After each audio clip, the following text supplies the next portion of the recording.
Olá, eu sou o Guto, sejam bem-vindos ao canal Interessante e Assustador. Neste vídeo, veremos 3 histórias envolvendo escavações que deram terrivelmente errado. A primeira história envolve um incidente particularmente horrível. Como sempre, a descrição do espectador é recomendada.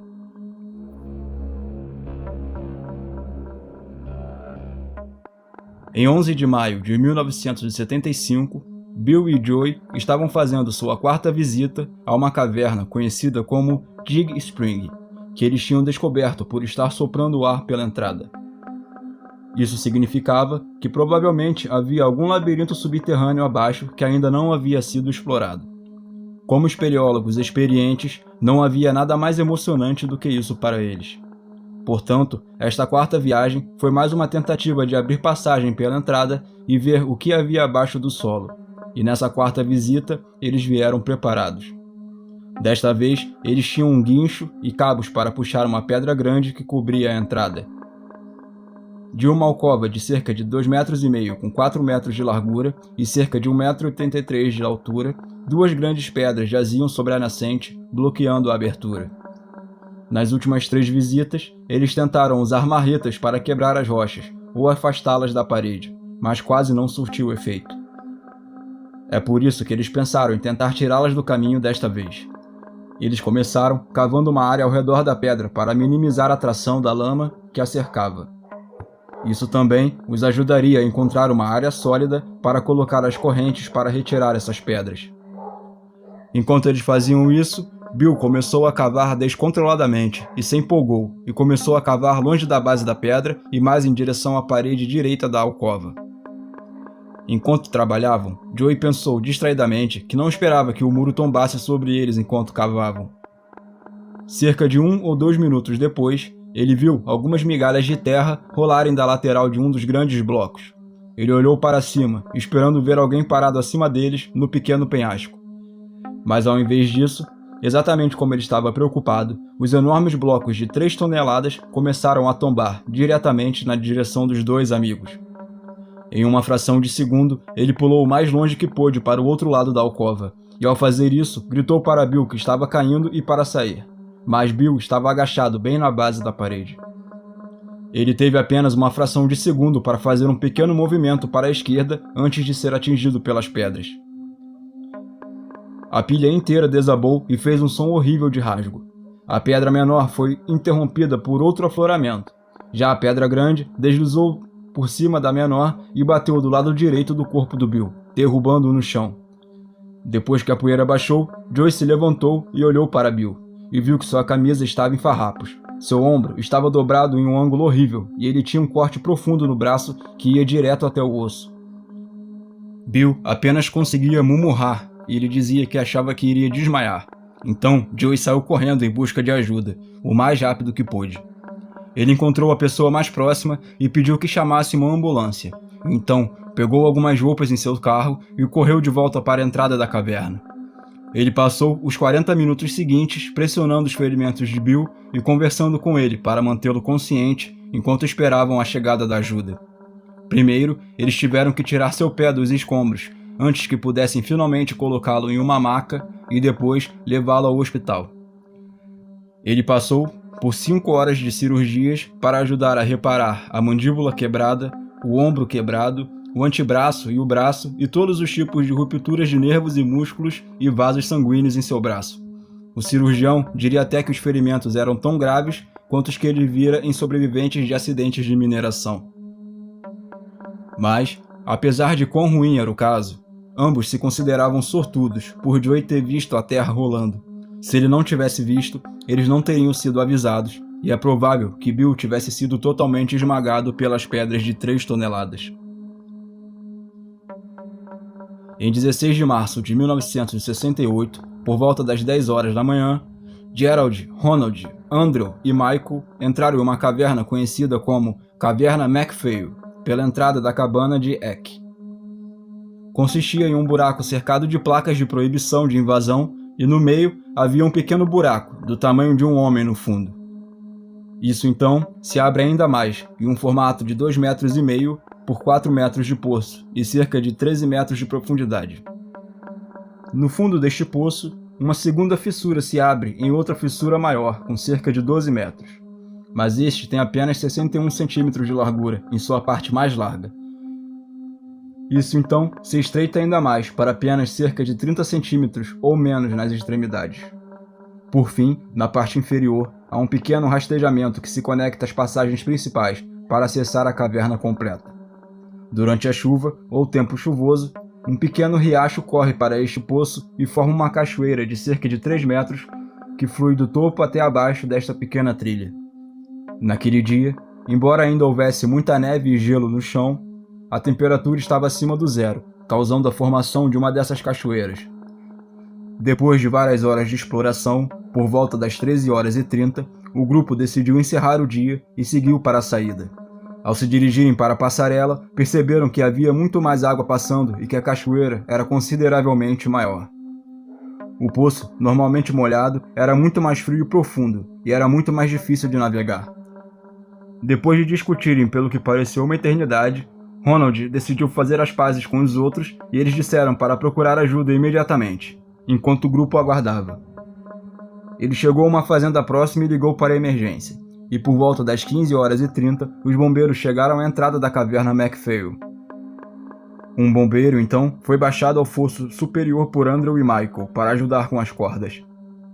Ronald desceu também. Depois disso, começou a passar uma corda para Gerald, que era o único que restava no fosso inferior. A essa altura, ele já havia sido atingido pela água congelada do degelo há algum tempo e pedia que os outros fossem levantados. Ronald voltou e disse que passou a corda para Gerald, mas não sabia se conseguiria se amarrar. A essa altura, Michael e Andrew também estavam ficando hipotérmicos, então foram atendidos e levados ao hospital.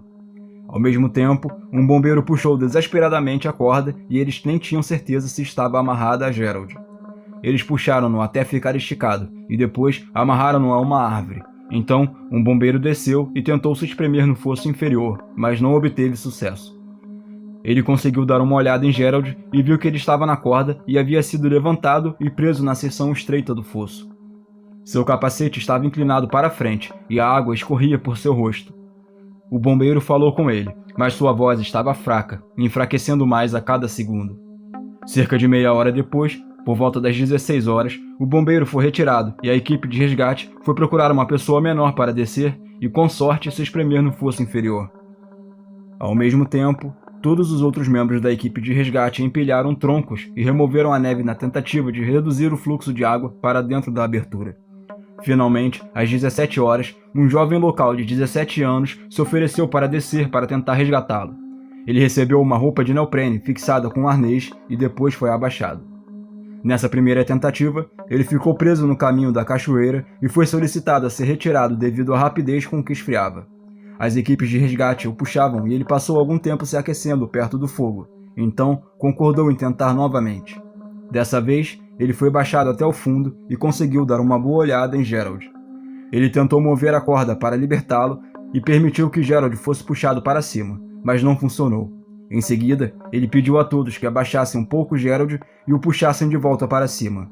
Mas como o espaço em que estavam trabalhando tinha apenas 30 centímetros de largura, ele ficava preso e não conseguia ser puxado para cima. Finalmente, outro garoto local foi abaixado, também com roupa de neoprene, e conseguiu descer até o segundo poço com Gerald. Ele viu que Gerald estava completamente branco e rígido, mas conseguiu guiar seu corpo para fora da seção estreita, enquanto os outros dois homens puxavam para cima. Ele finalmente foi retirado da caverna às 18h10 e examinado por um médico.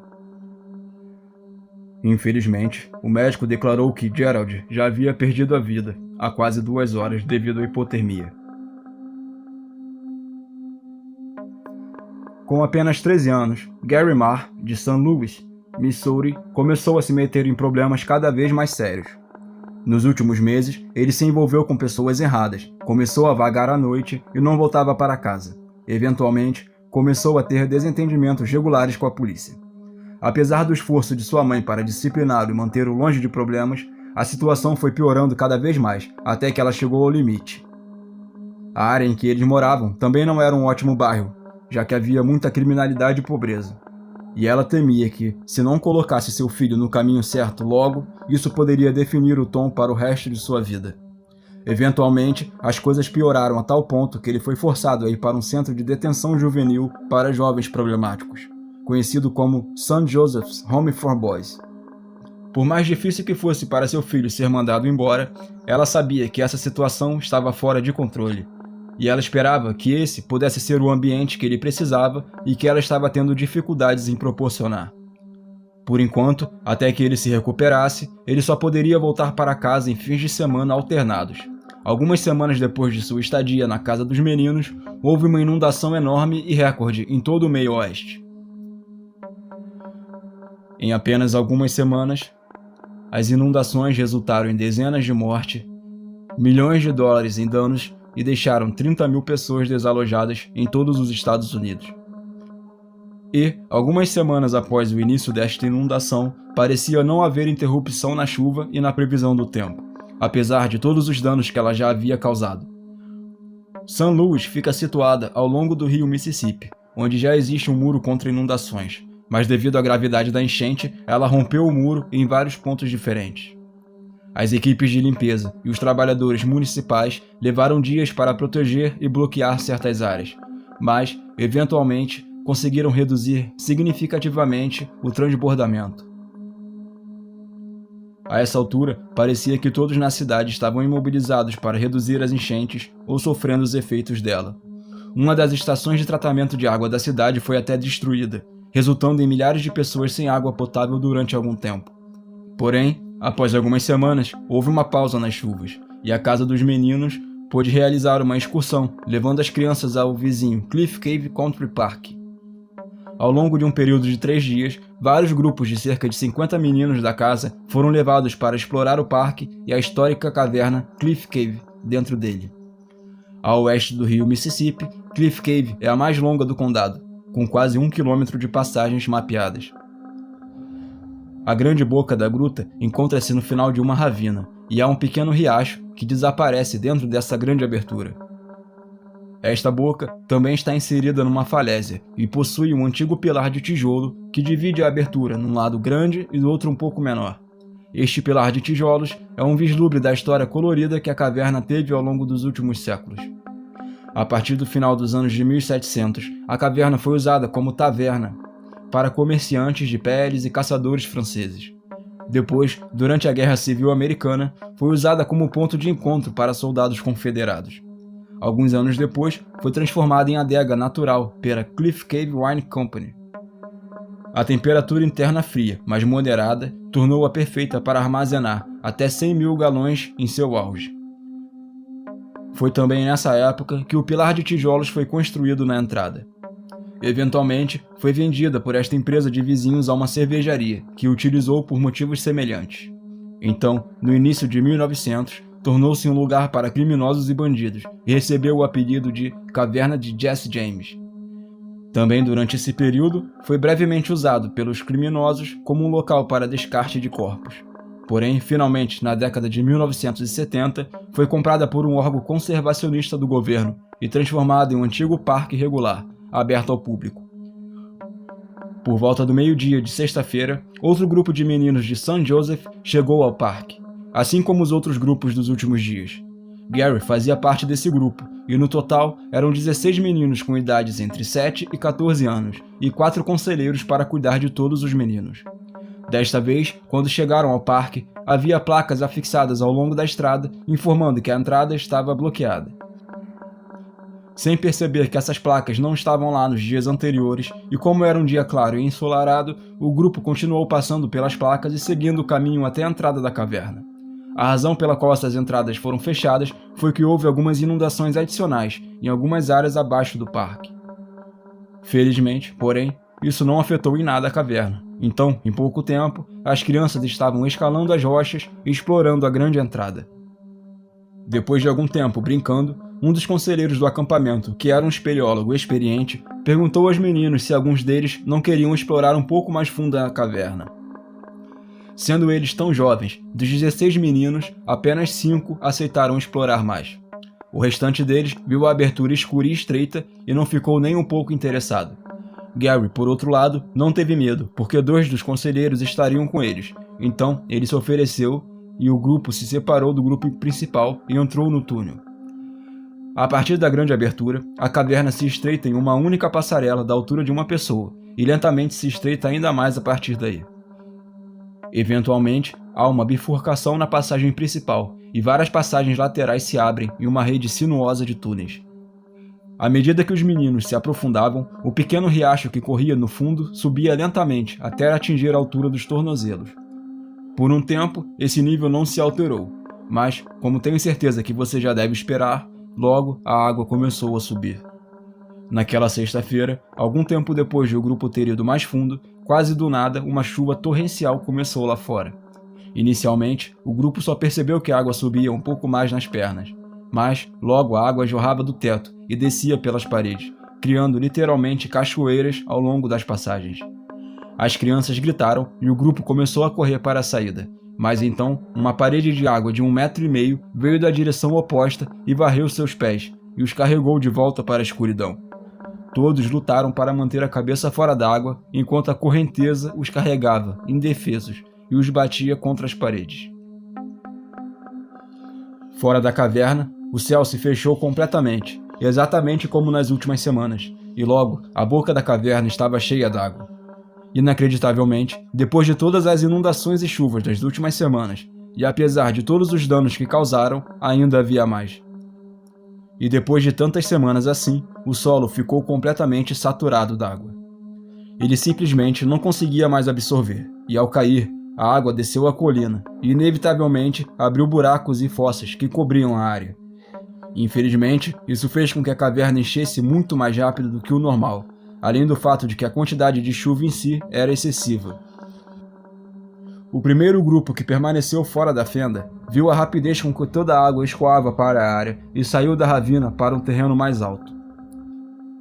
E assim que se livraram do perigo, contrataram a emergência na segurança de suas vans. A chuva começou por volta de 1h45 e apenas 15 minutos depois, a enchente atingiu a área. Em apenas meia hora, os socorristas já estavam no local e desceram a caverna, enquanto outro grupo esperava ansiosamente em suas vans estacionadas ao longo da rota de acesso. Tragicamente, bem na entrada da caverna, havia 3 corpos emaranhados entre algumas árvores. Eles estavam flutuando em escombros, enrolados em galhos de árvores e outras coisas que foram levadas pela água. Isso significa que restaram apenas 4 membros dentro da caverna em algum lugar do penhasco, e a esperança de encontrar algum deles vivo agora foi completamente destruída. Por volta das 18 horas, eles chegaram à entrada da caverna e começaram a viajar pelos corredores com água na altura da cintura, em busca de outros corpos ou sobreviventes. A água ainda estava muito mais alta do que naquela manhã, e era difícil atravessar as passagens submersas. Então, mais 300 metros de profundidade, encontraram um quarto corpo. Usando macas, eles transportaram o corpo cuidadosamente, de volta para os pais, de coração partido, do lado de fora da caverna. E as equipes de resgate viajaram todos os 1.500 metros e voltaram várias vezes. Tudo o que encontraram foram algumas camisetas e sapatos. Neste ponto, eles começaram a considerar a possibilidade de que alguns dos corpos pudessem ter sido expulsos da caverna e descido em direção ao rio Mississippi. Isso os levou a caminhar à beira da água por mais algumas horas naquela noite, até que a busca foi finalmente cancelada. Os espeleólogos mais experientes que foram trazidos para ajudar na busca não tinham esperanças de encontrar ninguém com vida. Ainda naquela noite, muitas das passagens laterais estavam inundadas até o teto. Eles teriam que esperar até o dia seguinte para que a água baixasse para ter acesso a essas áreas. Em particular, houve uma área completamente inundada, conhecida como Debris Crawl. Essa passagem tem apenas cerca de 60 a 90 centímetros de altura e exige que você rasteje ao longo dela em seu estômago por até 45 minutos para chegar do outro lado. Naquela noite, a água subiu até o teto em Debris Crawl. A possibilidade de alguém estar vivo mais adiante era mínima e esperava-se que fosse apenas uma recuperação de corpos. Na manhã seguinte, por volta das 9 horas, a polícia, os paramédicos e os espeleólogos estavam de volta à caverna e à água gelada, prontos para encontrar os membros restantes do grupo. Eles voltaram para Debris Crawl. Cerca de 1 hora depois descobriram que a água estava baixa o suficiente para que pudessem vasculhar as áreas.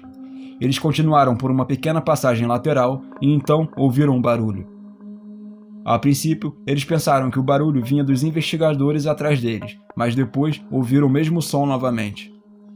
A voz de Gary Marr em algum lugar na escuridão. Após o rastreamento, havia uma pequena sala com cerca de 3 metros de largura e 1 metro de altura, com um pequeno bolso no teto. Gary estava encostado na parede e uma pequena saliência com a cabeça enfiada nessa bolsa de ar. Ele o chamou e eles correram e o colocaram em uma maca. Eles o cobriram com cobertores e, finalmente, depois de quase 24 horas na escuridão fria, ele foi trazido para fora e exposto à luz do sol. A saliência em que Gary estava tinha apenas alguns centímetros de largura, apenas o suficiente para ele ficar de pé, e abaixo dele estava a água fria recuando. Se ele tivesse escorregado, provavelmente teria perdido a vida de hipotermia muito antes de ser resgatado. Incrivelmente, apesar disso tudo, Gary ficou imensamente feliz por ser resgatado. Eles compraram um pouco de comida para ele e o levaram para sua mãe, mas infelizmente ninguém mais teria a mesma sorte. Os pesquisadores finalmente conseguiram acessar toda a extensão da caverna, e cerca de 91 metros mais longe de onde Gary foi encontrado, eles acharam outros 2 últimos corpos que restavam. Então, dos 7 que entraram em Cliff Cave no dia anterior, Gary foi o único sobrevivente. Talvez o pior de tudo tenham sido os acontecimentos que Gary transmitiu quando finalmente foi questionado sobre o dia anterior. Pouco depois de o grupo ser atingido pela água corrente, eles foram empurrados para baixo e totalmente submersos.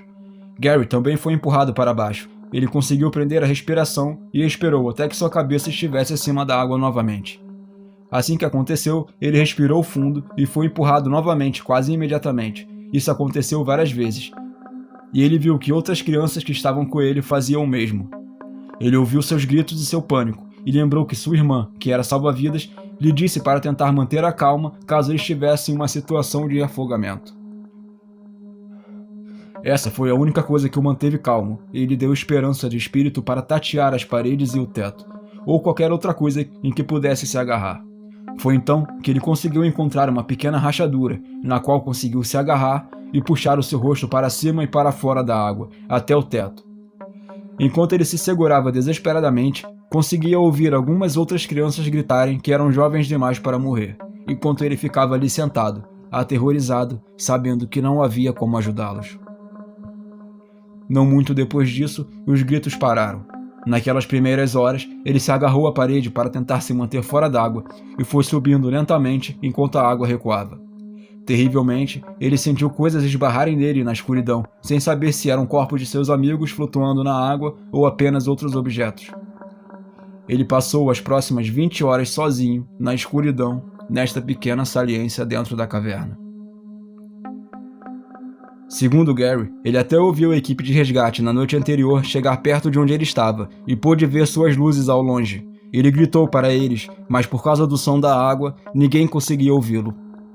Para nós, só resta imaginar como ele deve ter se sentido, quando não viu mais os resgatistas e não pôde mais ver as lanternas. Então, finalmente, depois de uma longa noite fria, ele os ouviu chamando novamente, e foi neste dia que ele foi resgatado. Após os acontecimentos deste dia, a mãe de Gary decidiu que era hora dele voltar para casa.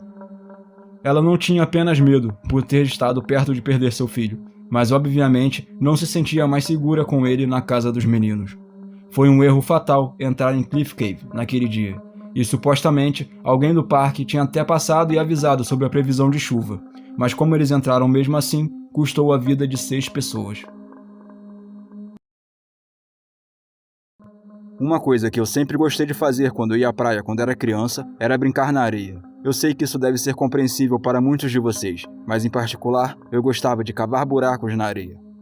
E o objetivo sempre foi tentar cavar um buraco maior possível na areia para eu e meus irmãos brincarmos, construirmos castelos de areia ou apenas enchermos com a água do mar.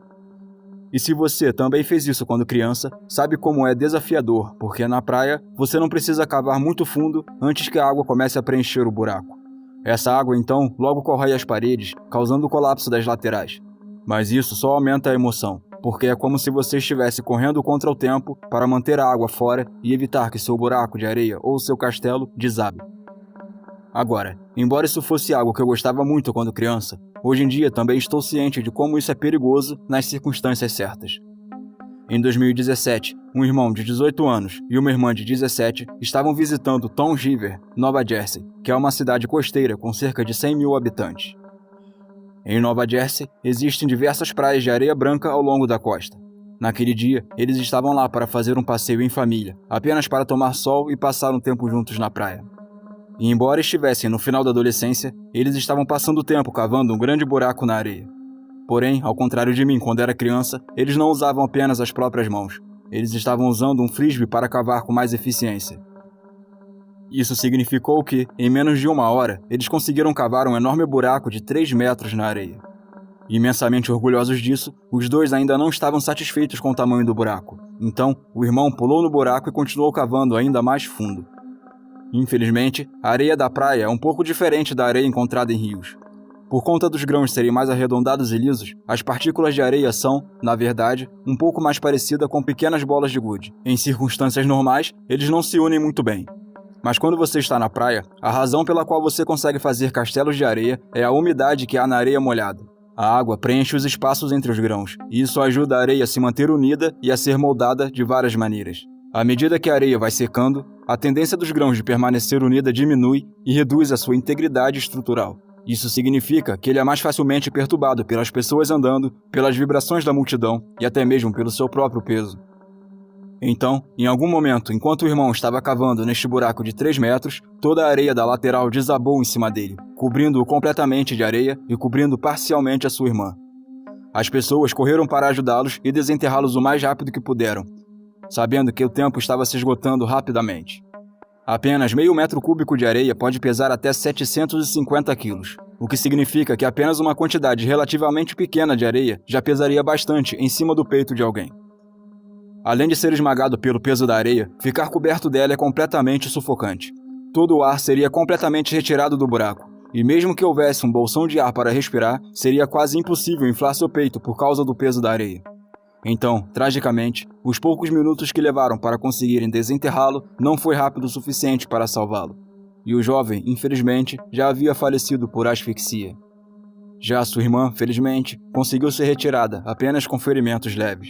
Este é um dos cenários mais trágicos que poderia ocorrer, simplesmente porque pode acontecer com qualquer um a realizar uma atividade aparentemente inocente, como cavar um buraco fundo o suficiente na areia da praia.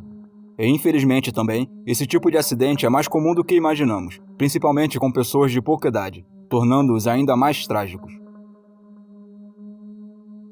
A próxima história também aconteceu no estado de Nova Jersey, que é, na verdade, o lar de um número razoável de cavernas, e não apenas as artificiais como na história anterior. Em março de 1982, um sargento da polícia estadual chamado Donald liderava um grupo de escoteiros com o qual trabalhava para explorar uma dessas cavernas naturais.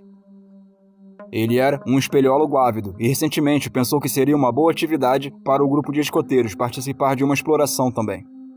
Como o inverno já havia acabado e o clima finalmente estava ficando mais quente, o grupo tinha partido nos últimos fins de semana para explorar. E agora, pela primeira vez, seus 2 filhos, que também eram membros de um grupo de escoteiros, tinham completado a idade suficiente para vir junto em uma dessas viagens. Nós podemos imaginar como eles devem ter ficado entusiasmados por finalmente poderem ir à caverna com seu pai. A caverna que eles explorariam é, na verdade, a mais longa do estado e tem cerca de 380 metros, conhecida como caverna Crooked Swamp. Ao contrário de algumas outras cavernas dos Estados Unidos, a caverna Crooked Swamp é, na verdade, apenas uma passagem estreita através da rocha calcária. Cerca de 3 quilômetros a noroeste da cidade de Lafayette, a caverna é cercada por um pântano. A água do pântano nessa área dissolveu lentamente as passagens ao longo de milhares de anos, que foram então descobertas pelas pessoas e nomeadas. Como você deve imaginar, esta não é uma daquelas grandes cavernas de calcário repletas de imensas câmaras e túneis lisos. Ela é uma daquelas cavernas lamacentas em que os exploradores rastejam por cima do estômago. Na verdade, alguns dos túneis são tão pequenos que anteriormente se pensava que fossem 3 cavernas separadas. Só mais tarde, os espeleólogos perceberam que alguns desses pequenos túneis estavam realmente conectados entre si. No sábado, às 14 horas, Donald, juntamente com 18 escoteiros e alguns outros chefes de escoteiros, entraram na caverna e começaram a explorar. Depois de entrarem na caverna, os chefes dos escoteiros conduziram cuidadosamente os meninos através das câmaras e até mesmo por alguns dos espaços mais apertados.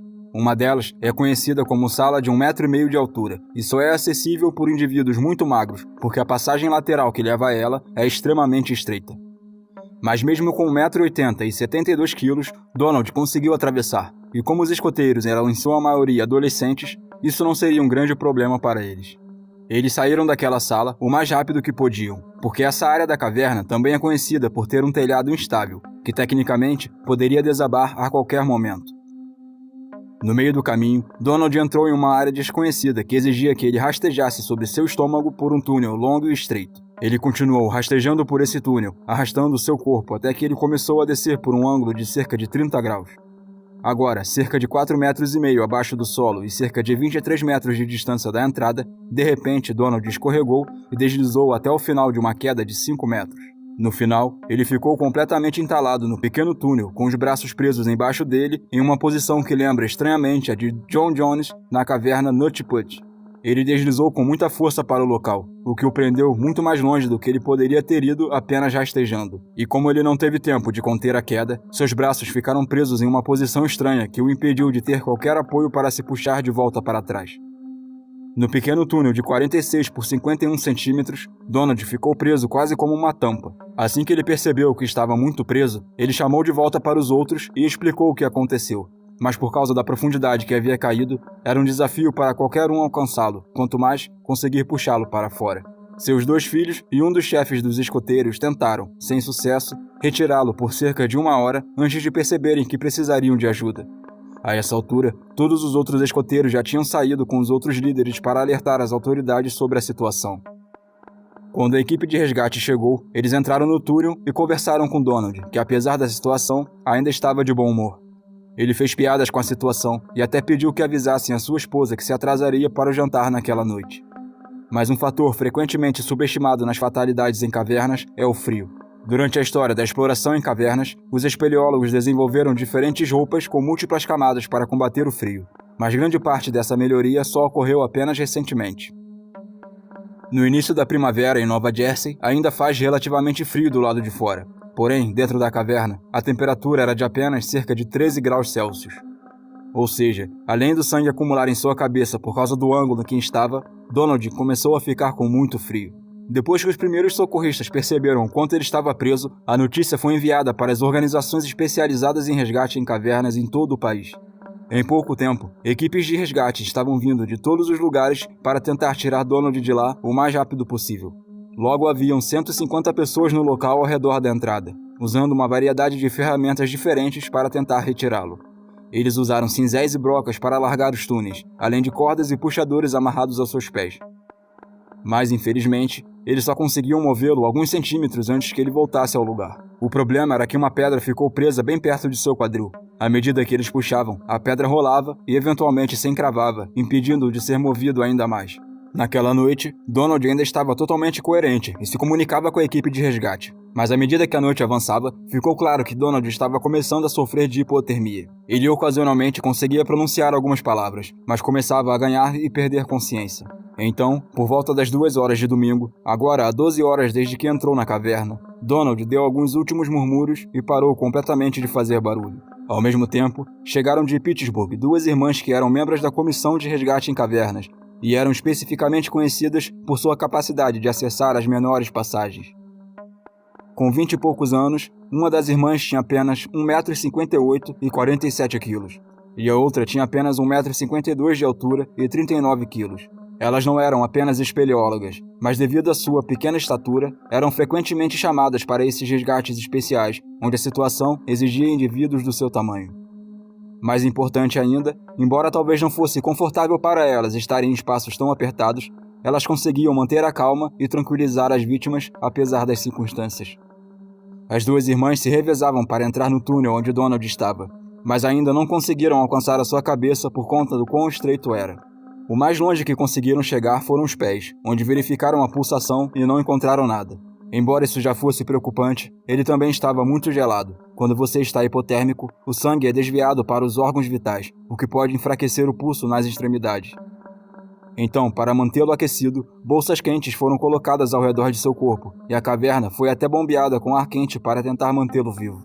As equipes de resgate trabalharam desesperadamente para tirar Donald de lá, mas na manhã seguinte, a esperança estava começando a diminuir. Uma enfermeira foi enviada por volta das 6 horas e conseguiu alcançar seus pés. Ela conseguiu verificar o pulso na perna atrás do joelho e depois com o uso de um eletrocardiograma, mas até então nenhum pulso foi detectado. Ao perceber que Donald estava à beira de um colapso, um novo plano foi posto em prática para ir direto até ele. Um buraco no chão de cerca de 45 centímetros seria escavado e uma pessoa seria baixada em uma gaiola para poder esculpir manualmente a rocha ao redor de onde ele estava preso. Levaria até a tarde de domingo para chegar em fundo suficiente, mas então seria necessário até o dia seguinte, segunda-feira, para perfurarem lateralmente e poderem alcançá-lo. A composição da rocha, o ângulo e o espaço em que estava trabalhando tornava a tarefa incrivelmente difícil e demorada. Quando finalmente o alcançaram, apesar de seus melhores esforços, só conseguiram movê-lo mais alguns centímetros. Foi nesse momento em que Donald foi oficialmente declarado sem vida. Após este anúncio, começou a demolição total da encosta com o auxílio de dinamite e maquinaria pesada. Então, depois de 80 horas preso no subsolo, o corpo de Donald foi finalmente recuperado da caverna Crooked Swamp. Foi determinado que, devido à hipotermia, primeiro ele havia desmaiado, então ele entrou em choque e, finalmente, pereceu de parada cardíaca. Sua temperatura corporal estava 20 graus abaixo do normal após a recuperação, e desde o incidente, o acesso à caverna Crooked Swamp foi restrito apenas a indivíduos com autorização explícita. Muitas vezes, presume-se que o mergulho em cavernas é uma atividade realizada apenas por pessoas dispostas a assumir riscos. À primeira vista, parece uma atividade arriscada e, portanto, é claro, as pessoas que a praticam devem ter tendência a se envolver em comportamentos de risco. Mas se há uma coisa que eu aprendi sobre mergulho em cavernas ao fazer as pesquisas de todos esses vídeos, é o fato de que, em sua maioria, os mergulhadores de cavernas evitam situações de alto risco. Na realidade, isso pode ser devido a um instinto de sobrevivência, mas para mim parece que a maioria desses indivíduos tendem a ser calmos e altamente analíticos. Pelo menos aqueles que têm carreiras longas, e principalmente aqueles que optam por fazer mergulhos técnicos e profundos. A quantidade de matemática, química e física envolvidas no planejamento desses mergulhos é algo subestimado pelas pessoas, e geralmente eu deixo de fora dos meus roteiros. Eu faço isso principalmente porque incluir esses fatos às vezes complicaria histórias que já tendem a parecer confusas. E mesmo que eu quisesse incluí-las, eu não tenho aptidão para ter certeza de que estaria fornecendo as informações corretas. Mas, mesmo que esses conceitos sejam difíceis de compreender, muitas vezes eles fazem a diferença entre a exploração bem-sucedida e o risco de vida em mergulho em cavernas. Portanto, uma palavra que define o planejamento deles é a cautela. Se você não consegue reprimir essa propensão a correr riscos, o mergulho em cavernas provavelmente não é para você.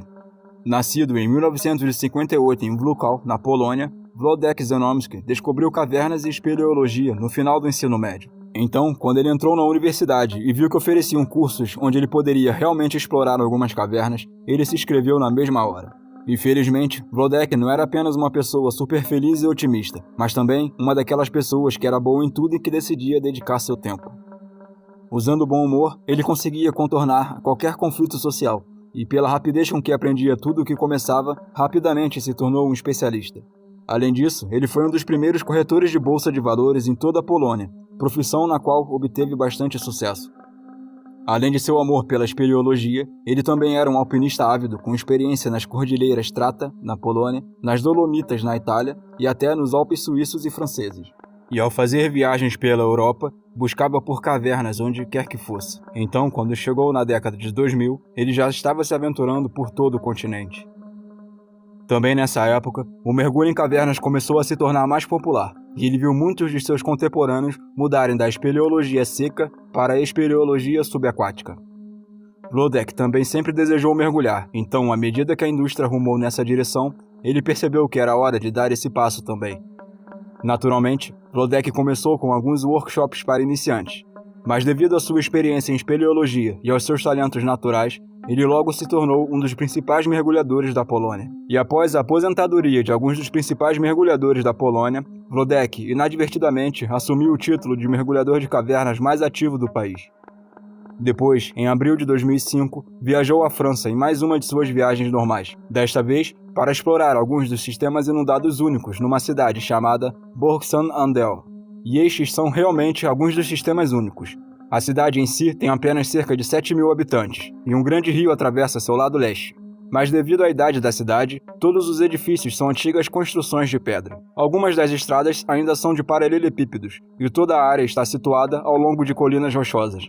No meio disso tudo, há um pequeno parque despretensioso e duas pequenas cavernas igualmente despretensiosas.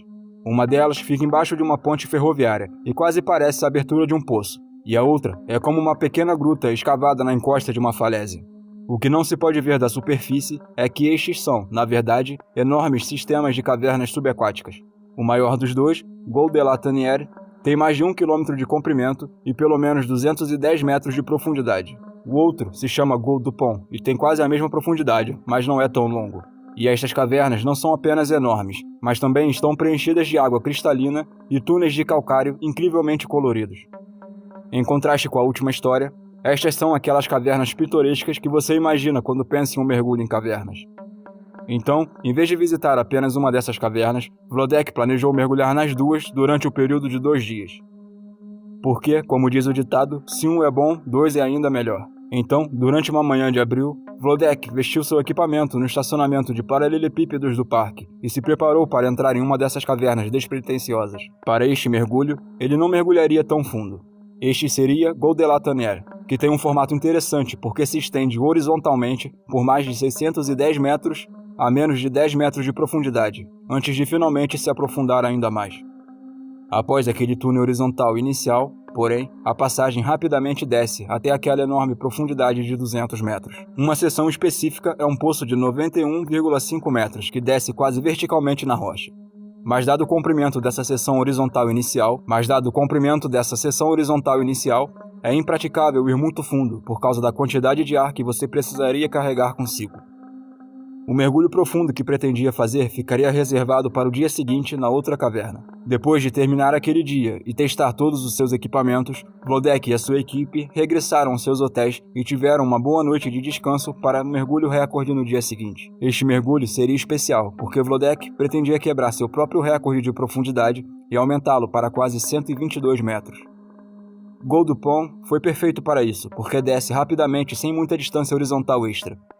Isso significava que ele poderia limitar seu tempo na água e, ao mesmo tempo, ampliar seu recorde de profundidade nesta bela caverna. Então, na manhã seguinte, às 9 horas, ele e a sua equipe estavam de volta ao lago, preparando todo o equipamento. Para este mergulho, ele usaria seu equipamento preferido, que era um rebriefer, e depois 2 cilindros de ar reservas, um deles com ar para as seções mais rasas e o outro com trimix para as seções mais profundas. O rebriefer é um equipamento um pouco mais complicado do que o sistema tradicional, mas oferece algumas vantagens, como a capacidade de permanecer debaixo d'água por mais tempo.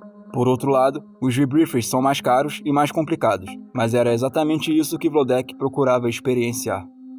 Muitas vezes ele optava pelos equipamentos mais complicados, mesmo que tivesse objetivos mais simples em mente, apenas porque ele gostava de mexer neles. Finalmente, ele executou sua longa lista de pré-verificação do rebriefer para ter certeza de que tudo estava funcionando corretamente. Algumas fotos foram tiradas dele na superfície, e então ele mergulhou na água. Entre o rebriefer e os cilindros adicionais, Wlodek estava mais volumoso do que gostaria para mergulho em cavernas, mas isso não seria um grande problema para Gol du Pont, exceto por uma fenda estreita na entrada da caverna. Agora, dentre todas as histórias que já abordei no canal, foi apenas nesta que compreendi totalmente o quão complicado é o mergulho técnico profundo com o rebriefer. À medida que você se move pelas passagens cheias de água, você deve monitorar o nível de oxigênio do gás respiratório, ao mesmo tempo que precisa ajustá-lo de acordo com a profundidade que se encontra no momento para equalizar a pressão. O mesmo vale para sua roupa seca e seu dispositivo de controle de flutuabilidade. Você também deve monitorar a pressão de seus cilindros e acompanhar as leituras de seu computador de mergulho. Além disso, você também precisa observar a velocidade com que está descendo e há quanto tempo já está debaixo d'água. Até mesmo adicionar ar ao seu dispositivo de flutuação se torna mais complicado. À medida que você vai mais fundo, o ar se comprime e se torna menos eficiente para flutuar, o que significa que a quantidade de ar necessária para a mesma flutuabilidade em diferentes profundidades vai variando. Então, na subida, o inverso é verdadeiro. E você tem que fazer tudo isso em um labirinto de túneis escuros, garantindo que você não esbarre em nada e levante lodo, ou você basicamente ficará cego. Como você deve imaginar, acompanhar tudo isso ao mesmo tempo exige muita concentração, mesmo com a mente limpa e concentrada. Se sua mente não estiver clara e você cometer um erro, as coisas podem dar errado muito rapidamente. Por volta das 10 horas, Vlodek viajou da superfície diagonalmente para baixo até a primeira e única restrição, a cerca de 10,5 metros. Ele espremeu cuidadosamente seus tanques e equipamentos, tomando todo o cuidado para não perturbar o lodo. Desde a descida inicial, a caverna se nivela um pouco e se estende por mais 50 metros, quase horizontalmente. No final desse túnel, há uma queda abrupta por um poço vertical de 9 metros. Depois de chegar à abertura, Vlodek manobrou seu corpo para ficar de tal forma que lhe permitisse permanecer na horizontal enquanto descia. E isso foi crucial devido ao tipo de equipamento que ele estava usando. Na parte inferior do poço, agora a cerca de 30 metros de profundidade, a caverna desce ainda mais em uma série de degraus diagonais íngremes até alcançar 65,5 metros. Foi nessa fase que os problemas de Vlodek teriam começado. Quem acompanha o canal já deve saber que, para combater o efeito narcótico de diferentes gases em profundidades, os mergulhadores respiram uma mistura de gases diferentes do ar convencional. Esse efeito narcótico é quase como estar bêbado ou muito cansado, mas em nenhum dos dois casos isso prejudica o seu julgamento e reflexos. O trimix de gases que os mergulhadores de profundidade usam atenua isso até certo ponto, mas ainda pode haver algum efeito de qualquer maneira. Algumas pessoas têm uma resistência maior à narcose, enquanto outras são muito sensíveis a ela, e esse efeito pode variar de dia para dia na mesma pessoa. Agora, descendo abaixo de 60 metros, Vlodek provavelmente notou que esse efeito narcótico foi particularmente ruim naquele dia. Mas a apenas 42 metros de seu recorde de profundidade, e altamente experiente, ele provavelmente presumiu que era apenas um daqueles dias e decidiu continuar avançando.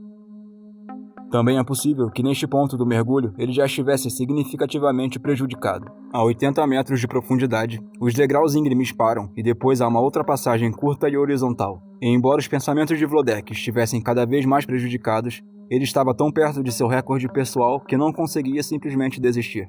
Faltava apenas uma última descida e então ele voltaria. Infelizmente, este seria o maior erro de sua vida. Na verdade, Vlodek não deveria ter entrado na água naquele dia. Muito antes de entrar na água, ele cometeu um erro que condenou esta tentativa desde o início. O trimix que os mergulhadores usam é uma mistura de oxigênio, hélio e nitrogênio em diferentes proporções para diferentes profundidades. Isso deve ser calculado de forma correta e relativamente precisa. Com muito oxigênio, você obtém toxicidade por oxigênio. Muito pouco, você fica com hipóxia, e assim por diante. De qualquer forma, Vlodek misturou os gases errados ou pegou o tanque errado por engano e não testou a mistura que estava usando. O efeito narcótico que ele sentia não estava tão forte naquele dia, apenas por causa de um dia ruim. Foi extraordinariamente forte porque ele estava respirando a mistura de gases errada. Então, ele nadou até a borda do último poço vertical de 30 metros e começou a descida. Observando cuidadosamente sua taxa de descida, oxigênio, pressão e tudo mais, Vlodek começou a cometer uma série de erros. Ao descer, seu raciocínio nebuloso o impediu de entender exatamente o que estava acontecendo. No meio do eixo vertical, sua respiração estava difícil porque ele não estava equalizando a pressão adequadamente. Ele continuou descendo rapidamente e finalmente atingiu o fundo. Agora, a cerca de 120 metros de profundidade e mal conseguindo respirar, ele lutou para mudar o circuito para o cilindro sobressalente de seu rebriefer.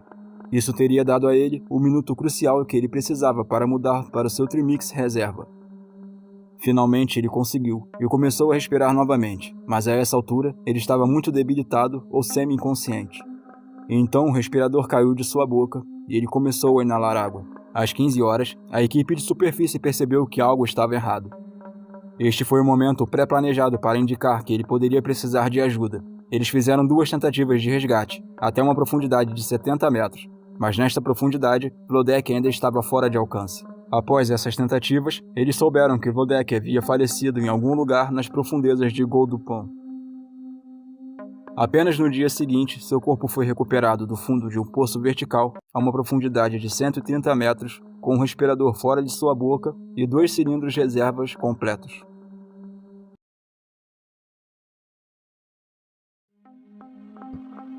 Nascida em 1965 em Toronto, Canadá, desde sua infância, Jill Harnett já demonstrava um desejo inato de explorar o mundo e possuía uma perfeita tempestade de inspirações.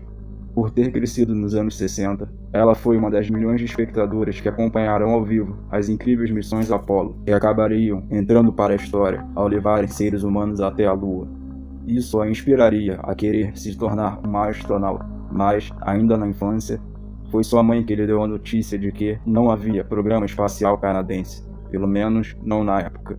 Felizmente, esta não era sua única fonte de inspiração, e Jill passava toda a semana esperando ansiosamente pela exibição do programa semanal Aventuras Submarinas, Undersea Adventures, de Jacques Cousteau. Sua inclinação natural para explorar só seria fortalecida ao longo da escola, devido à influência de alguns professores. Durante a adolescência, ela se juntaria às Guias Femininas do Canadá, onde havia muitas mentoras talentosas que mostraram a ela que não era problema as meninas serem aventureiras e não seguirem os estereótipos de gênero tradicionais. Mais tarde, ela se formou em design de comunicação visual pela Universidade de York e abriu sua própria empresa de design gráfico e publicidade. Então, era apenas à noite nos fins de semana que ela dava aulas de mergulho, nas quais se tornou muito proficiente. Mas, apesar do sucesso de sua empresa, o que ela realmente queria era passar mais tempo na água. Portanto, em 1991, ela vendeu seu negócio e mudou-se para as Ilhas Caimã, onde trabalhou em uma pequena pousada para mergulhadores, cuidando do marketing, da instrução de mergulho e ajudando nas operações do dia a dia. Ela aproveitou esse tempo treinando fotografia, tornando-se realmente boa em fazer registros tanto dentro como fora da água. Alguns anos depois, ela se mudou novamente, desta vez para a Flórida, para se concentrar no mergulho em cavernas. Ao longo desse tempo também, ela enfrentou vários desafios como mulher em um esporte muito dominado por homens. Este é o caso não só do mergulho, mas principalmente do mergulho em cavernas e da cinematografia subaquática. Frequentemente, ela era a única mulher no barco de expedição ou na aula de treinamento, e por vezes era preterida em oportunidades, a menos que fosse muito assertiva sobre seu desejo por uma função específica. Na verdade, a certa altura da carreira, ela esperava se tornar uma mergulhadora comercial, mas foi informada sem rodeios de que não havia espaço para mulheres na atividade de mergulho comercial. Isso deveria ter sido desencorajador, mas ao invés de desanimar, Jill ignorou o aviso de seu colega, estudou e trabalhou duro, até que tornou-se inegavelmente melhor que a maioria, e forçou seu caminho para a área de mergulho comercial, rompendo todos os desafios. Na Flórida, Jill começou a trabalhar com o cineasta Wes Scales, que se tornou seu mentor e a contratou para escrever e produzir vários filmes independentes. Durante esse tempo também, os dois trabalharam com a National Geographic, e no final dos anos 90, os dois falaram sobre o desejo de ir para a Antártida. Eles sabiam que a National Geographic também estava interessada em fazer uma reportagem lá, mas precisavam encontrar um tópico atraente. No ano de 2000, foi por acaso que, enquanto eles discutiam ideias para um documentário, um enorme iceberg se soltou da plataforma de gelo Ross. E este não era apenas um pedaço de gelo qualquer, era o maior iceberg já registrado na história, chamado de iceberg B15, com uma área de mais de 11 mil km². Não pode ser exagerado quão significativo era seu tamanho. Como acontece com a maioria das geleiras, elas fluem lentamente morro abaixo, sob o peso de sua própria massa.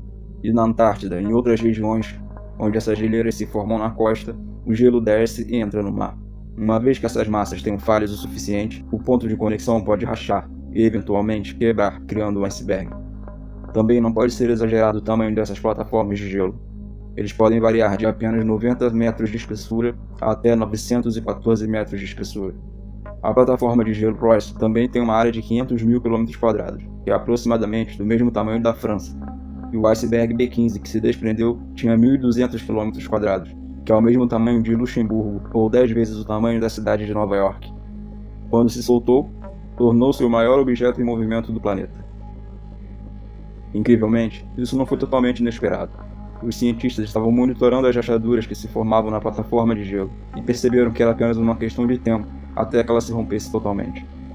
Quando isso aconteceu, Jill levantou a hipótese de que, assim como o calcário macio, a água corrente estaria esculpindo fendas, túneis e cavernas no gelo e, embora ela não tivesse certeza absoluta de que esse era o caso, ela e Wes apresentaram a ideia à National Geographic, que concordou com a ideia. Então, eles conseguiram o financiamento de que precisavam para montar uma expedição.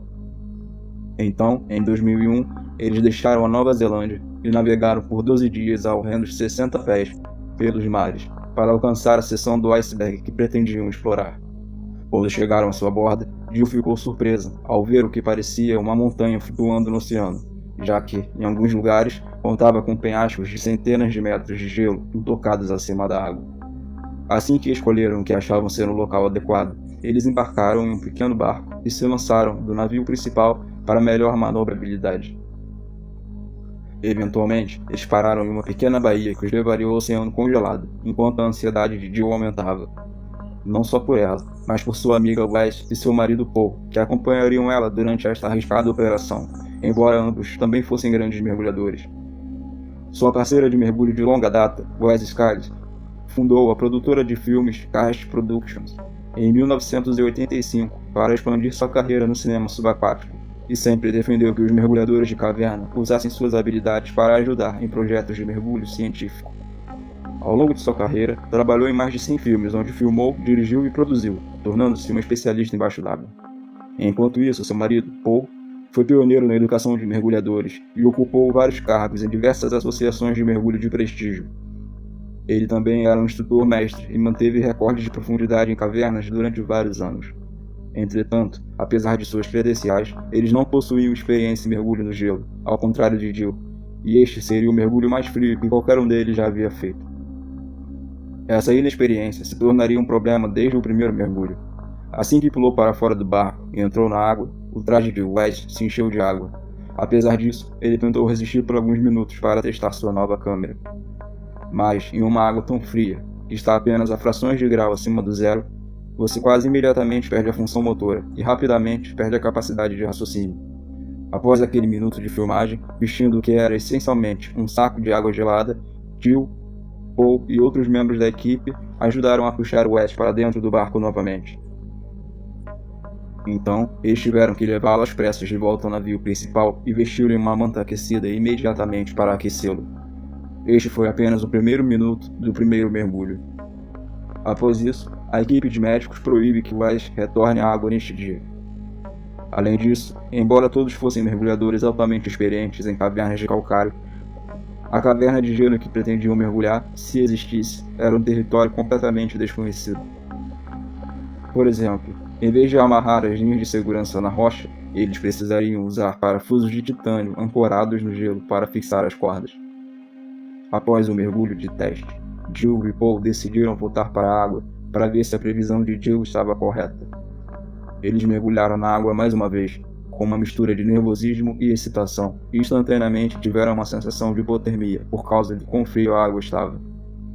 Embora estivessem usando roupas de mergulho e quase totalmente cobertos da cabeça aos pés, eles optaram por uma máscara facial um pouco menos restritiva para poder enxergar melhor.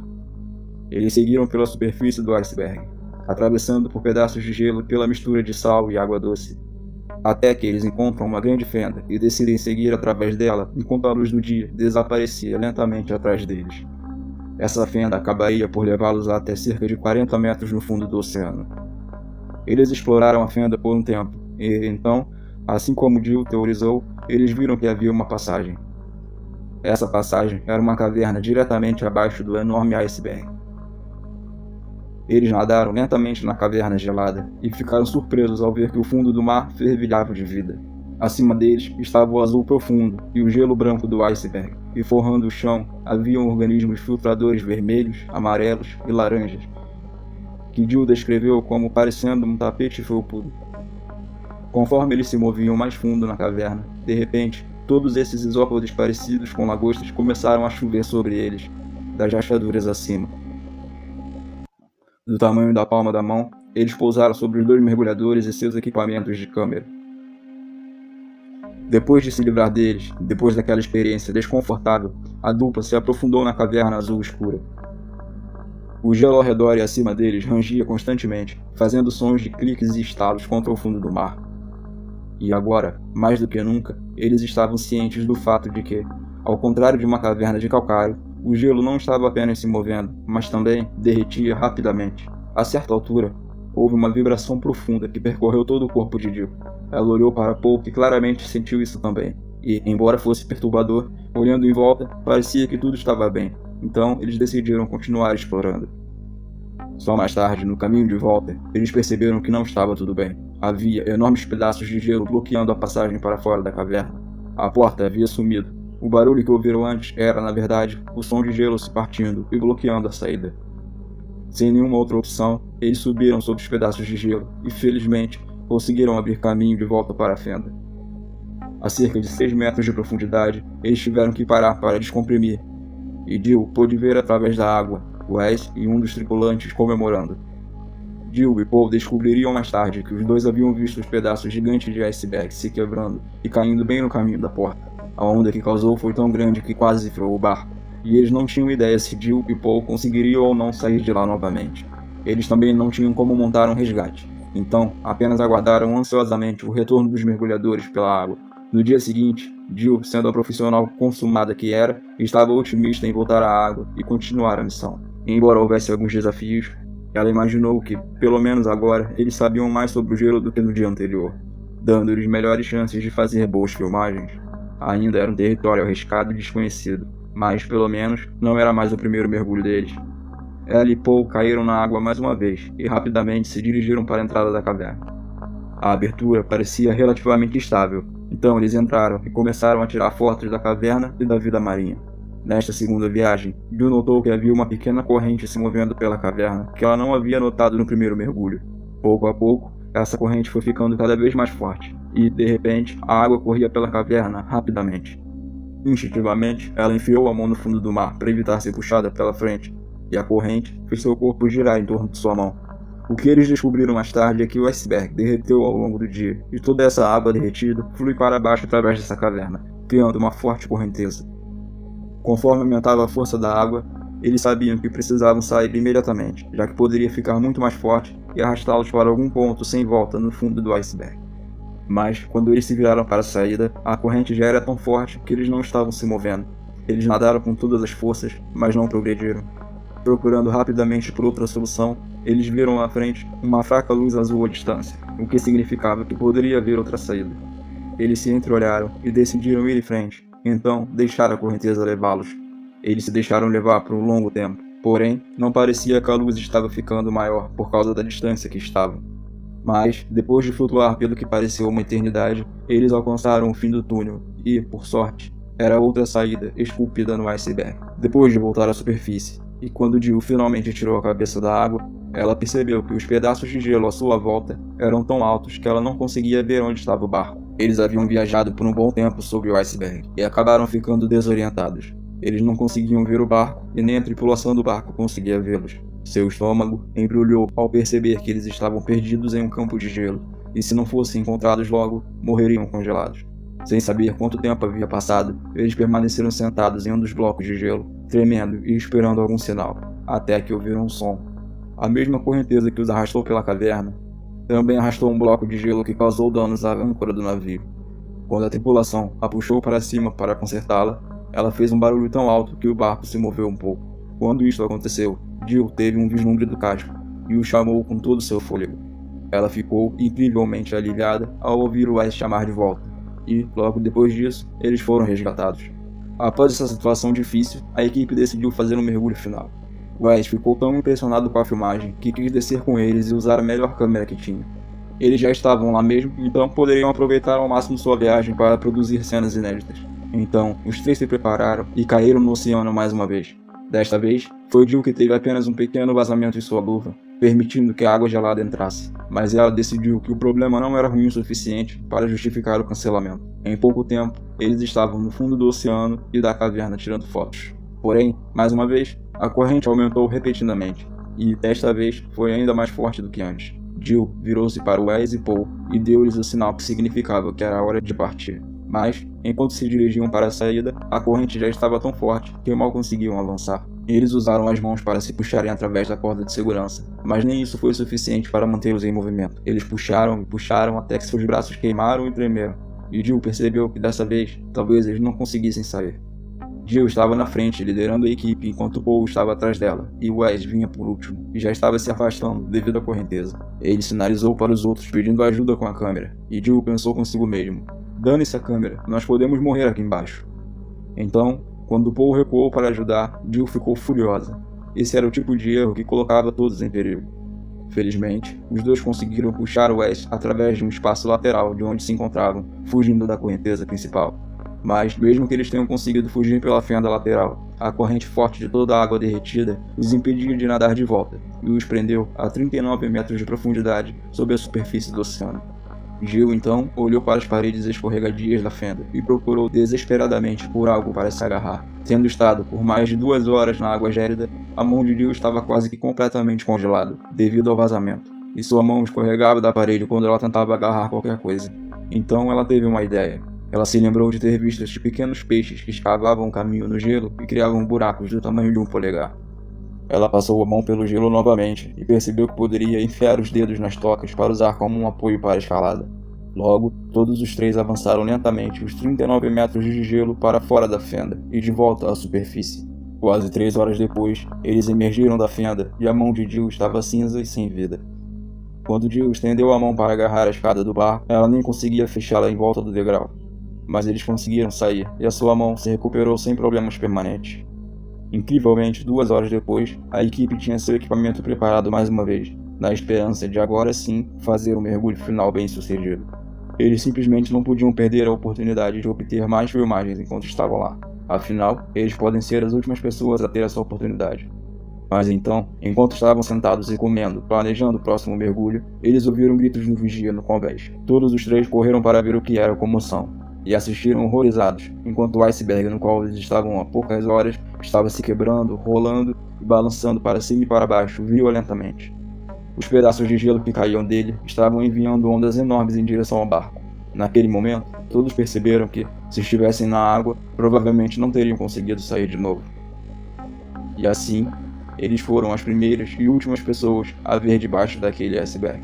Felizmente, eles conseguiram capturar toneladas de imagens de dentro da caverna, que mais tarde foram transformadas em um documentário conhecido como Ice Island. Infelizmente, já se passaram vários anos desde que foi ao ar e eu não consegui encontrá-lo em lugar nenhum online. Se algum de vocês conseguir localizá-lo, e se não se importar de comentá-lo aqui embaixo, eu adoraria vê-lo e com certeza muitos outros também. Tenho certeza de que a filmagem é inacreditável. Quanto a Jill, como mencionei anteriormente, ela enfrentou vários desafios como mulher no mundo do mergulho. Mas, apesar disso, ela agora é considerada uma das melhores mergulhadoras do mundo. Em 2018, ela recebeu o prêmio de Mergulhador do Ano da Beneath the Sea e, em 2020, foi incluída na International Scuba Diving Hall of Fame. Ela também ganhou vários outros prêmios por mergulho, cinema e escrita, e ainda está ativa em todas as 3 atividades. Até hoje, ela considera o iceberg B15 o ponto alto de sua carreira.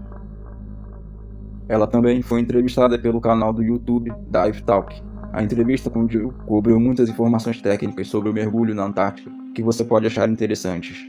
Eu coloquei um link para esse vídeo na descrição. Por último, se você gostou desse vídeo, eu agradeceria se você desse um like. Isso ajuda com o algoritmo do YouTube. Muito obrigado por assistir e espero vê-lo no próximo.